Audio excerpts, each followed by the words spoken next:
Ashtu ka pasur një ekstradim të një prej personave më të kërkuar në Shqipëri, Florence Çapjes, i cili është ekstraduar dhe ka ardhur në burg në Shqipëri. Çfarë do thotë kjo për drejtsinë shqiptare dhe a pritet që dëshmitë e tij të hedhin dritë mbi ngjarje të rënda kriminale të ndodhura ndër vite? Është për të përgëzuar punën e bërë nga strukturat ligjzbatuese, kryesisht struktura e posaçme, lidhur me ekstradimin e disa personave me shkallë lartë të rrezikshmërie, persona shumë të kërkuar, të cilët një nga një po kthehen në territorin shqiptar dhe kthimi i tyre duhet të dekurajojë të gjithë ata persona të cilët pavarësisht për kohën që i kanë shpëtuar drejtësisë, vendi ku kanë zgjedhur duke menduar që mund të jenë vende ku ekstradimi është i pamundur, siç është edhe rasti i Dubait, Turqisë, kur më parë raste të tilla kanë dështuar, është një tregues që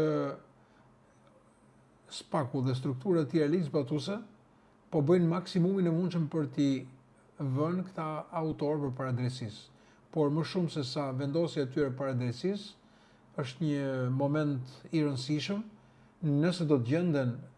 bashkëpunim midis strukturës dhe personave që mund të bëhen pendito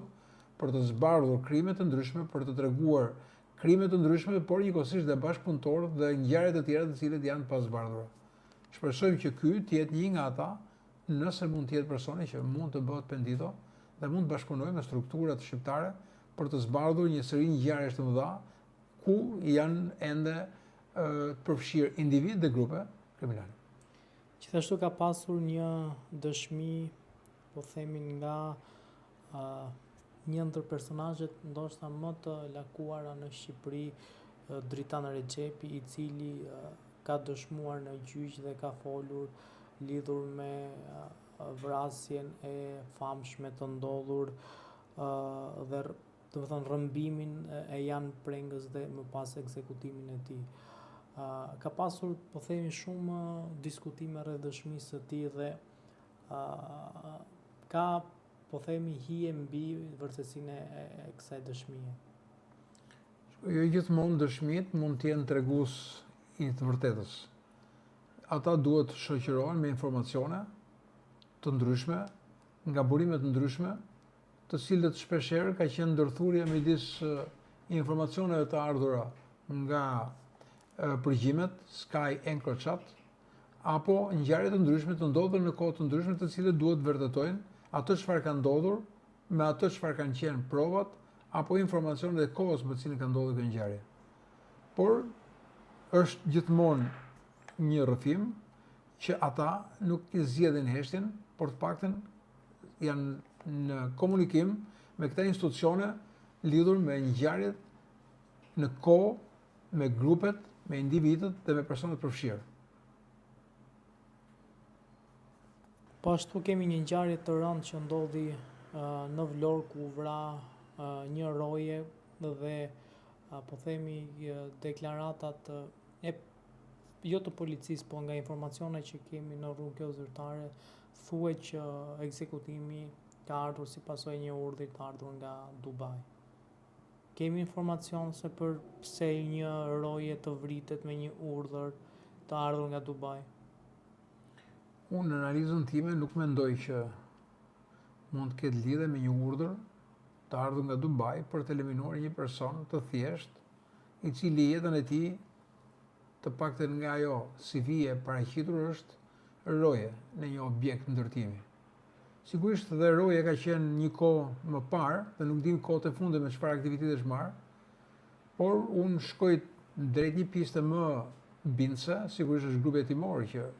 ka dhëna, ndjek disa pista, ngrihen dhe rrëzohen disa pista derisa shkohet tek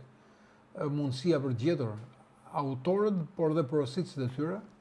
ku konfliktet, sipas meje, mund të jenë konfliktet për pronësinë. Për faktin që bashkëjetuesja kur është pyetur, ka thënë që ka pasur kërkesa për pronën, për shtëpinë, me sa duket për një projekt zhvillimor, dhe personi i arrestuar si dyshuar që ka ndihmuar autorin e këtij atentati, pra vrasësin, për të larguar nga vendi i ngjarjes në me automjet e tij. Kjo fal kamerave të sigurisë të cilët kanë evidentuar momentin kur ka qenë me targën dhe pastaj me ndrimin e një targe të vjedhur nga ky autor i dyshuar, i cili të paktën përforcon këtë pjesë për faktin që merrej me imobiliare, me shitblerje pronash, dhe ndoshta kjo dhe telefoni i tij që mund të zbërthehet, por njëkohësisht dhe telefoni i viktimës, ku mund të ketë dhëna të mjaftueshme për të çuar drejt një pjesë më të besueshme, më të mundshme, drejt kapjes, ndalimit e identifikimit të autorit, por dhe porositësve të tij lidhur për këtë ngjarje të rëndësishme. Ka pasur një ngjarje po të rëndë të ndodhur në Shkodër ku një turist amerikan qelloi për vdekje gruan e vet. Gjithashtu ka pasur dhe janë të shumta, domethënë të shtuara rastet kur turistët zgjedhin Shqipërinë ndoshta për të bërë këto krime kaq makabre. Pse ndodh kjo, pra nga se vjen? Rasti i fundit duhet të ketë më shumë të dhëna nga grupi hetimor, në rrethana ka ndodhur, vende që ka ndodhur. Arma e përdorur ka qenë një armë e ftohtë, pra thika, sipas të dhënave nga grupi hetimor, por thuhet që ka qenë në gjendje të rënduar për shkak të përdorimit të lëndëve alkolike. Por nuk besoj se një person që ka përdorim të lëndëve narkotike të përfundojë rastësisht në një moment ku mund të godas bashkëshorten e tij. Pra mund të ketë qenë konflikte të vazhdueshme me të shiftit dhe ndoshta terreni, ambienti, Shqipëria mund të ketë ndikuar për të bërë pikërisht të akt makabër për vrasjen e bashkëshortes dhe tentativat për vetvrasje për shkak të situatës rënduar që është krijuar atij në ato momente. Është raste të përsëritura ku të huajt së fundmi ka qenë rasti i një personi nga Palestina, në mos gaboj, ku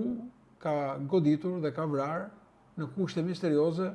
vajzën e tij në një ambient hoteli dhe është larguar dhe sot është një person në kërkim ku ka një tentativë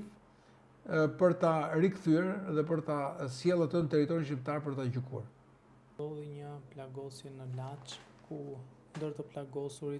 plagosurat mbeti dhe një person, një grua që e cila ishte shitse e qirinjve në atë rrugë. A kemi ndonjë të dhënë më shumë lidhur me ngjarjen? Kjo ngjarje sigurisht është e rëndë dhe është në vazhdim të disa ngjarjeve që po ndodhin gjatë kësaj periudhe që policia dhe shërbimet të tjera të sigurisë janë duke u marrë me zgjedhjet ose me situatën parazgjedhore e cila kërkon një vëmendje të veçantë dhe një vëmendje të shtuar lidhur me elemente të sigurisë. Duket si një ngjarje rastësore për shkak të një konflikti, po dhënat e para flitet për një ngjarje që ka ndodhur edhe më parë. Dhe ndoshta ky moment është prita apo organizimi që ata nga makina në makinë kanë goditur me armë dhe nga goditja me armë, në një pistolete, kemi 5 plagosur, të cilët nga këto, një si gjithmonë e njëjta skem, një qytetar e pafajshme, e cila ishte në punën e saj, në hallin e saj të përditshëm, që si rrethoi e këtij konflikti që agravon në përdorimin e armës, plagosat. 2 nga personat të gjithë janë në spitalin e traumës, 2 janë në gjendje të rëndë për faktin që janë goditur në pjesë shumë delikate të trupit, por mbetet ai shqetësimi që nga i gjejnë armët qytetarët, pse konfliktet përfundojnë me armë dhe pse pikërisht në zonat banuara dhe gjithmonë përdorimi i armëve në zonat banuara krijon dhe viktima, të cilët janë pasojë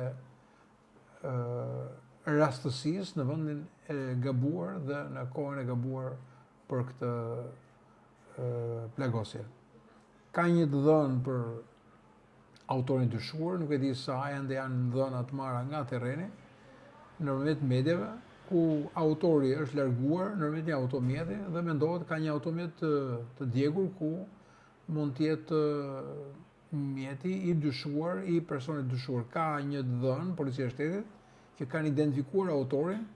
gjetja e armës e hedhur diku mund të shtojë mundësitë për verifikimin e provave, pasi është gjetur arma e krimit, ku mund të ketë gjurmë të mjaftueshme nëse nuk ka përdorur, po themi, doreza apo kujdes ndaj armës, ku mund të kemi gjurmë biologjike apo gjurmë të cilët mund të faktojnë për autorin e dyshuar. Zoti Softa, vetëm pak tim na ndaj nga zgjedhjet e përgjithshme parlamentarit të Republikës së Shqipërisë, ku pritet të vendosë se kush do të qeverisë vendin edhe 4 vitet e ardhshme. A janë marrë gjitha masat dhe qoftë nga policia, qoftë nga strukturat e tjera të posaçme, lidhur me sigurinë dhe mbarvajtjen e zgjedhjeve, duke qenë se po afrohet gjithnjë më afër asaj dite, pra a rrezikon Shqipëria të ketë ndonjë po themi ngjarje të rëndë ditën e zgjedhjeve, parë dhe nga situata e fushatës, pra si është paraqitur fushata zgjedhore? Uroj dhe shpresoj që jo. Ka një punë të bërë paraprakisht nërmjet një forcë, në një task force të ngritur me përbërjen e SPAK-ut, prokurorive dhe rrethave dhe të Komisionit Qendror Zgjedhjeve. Këtu pana shkaluar bashkëpunimin pastaj me struktura të tjera ndihmëse dhe bashkëpunuese, siç është shërbimi informativ, me shoqërinë civile, me qytetarët shqiptar, ku janë ngritur disa mënyra komunikimi, duke filluar që nga platformat online, nëpërmjet një emaili dhe nëpërmjet një telefonit vënë në dispozicion. Gjë që çdo rast i raportuar nga qytetarët, nga vetë subjektet politike, edhe nga njerëzit të cilët janë përfshirë në garë, çdo lloj denuncimi apo informacioni do të kërkojë në kohë reale verifikimin dhe ndjekjen nga këto struktura. Sigurisht që nuk është e thjeshtë, sepse ka edhe disinformacione, të cilët e bëjnë dhe më të vështirë, po themi këtë punë, por në funksion të asaj që themi të parandalojnë dy elementë. E para, mos përfshirjen apo identifikimin nëse ka grupe kriminale të përfshira në procesin zgjedhor, nëse mund të ketë ndikime të huaja, ndikime të jashtme, jashtë territorit shqiptar, dhe nëse ka të përfshirë persona të cilët janë të korruptuar apo të dyshuar të tillë,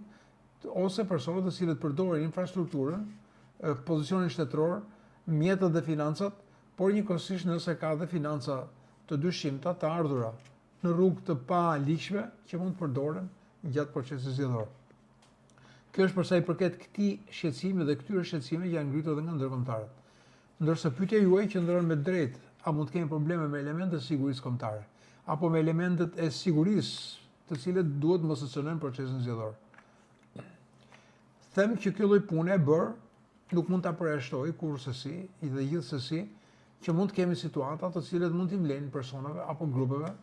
brenda apo jashtë territorit, grupe brenda apo jashtë politikës, të cilët mund të kërkojnë të krijojnë një situatë të paqëndrueshme në mënyrë të tillë që për të vënë në diskutim këto zgjedhje. Janë zgjedhjet më të rëndësishme të mbajtura në këtë vend. Ndodhin pikërisht në një moment kur Shqipëria është shumë afër procesit të integrimit në Bashkimin Evropian, kur vëmendja ndaj Shqipërisë është përqendruar në mënyrë të veçantë edhe si pjesë e Ballkanit Perëndimor, ku tendencat e Rusisë, tendencat e Kinës dhe të Iranit janë për të krijuar një destabilizim, dhe madje të ketë një destabilizim jo thjesht në kuptimin politik, por edhe në kuptimin e pamundësisë apo jo të mbarvajtjes së një force politike që mund të drejtojë këtë proces. Situata në Kosovë, situata në Ballkan është vërtet shqetësuese dhe situata gjeopolitike të tilla e bëjnë gjithmonë më të vështirë. Ka një tendencë midis vazhdimësisë dhe rotacionit, dhe këtu pastaj mund të kemi dhe interese të tjera të cilat shpresoj të mos influencojnë dhe të mos kenë ndikim në këtë proces zgjedhor. Zoti Softa, faleminderit shumë për intervistën. Faleminderit.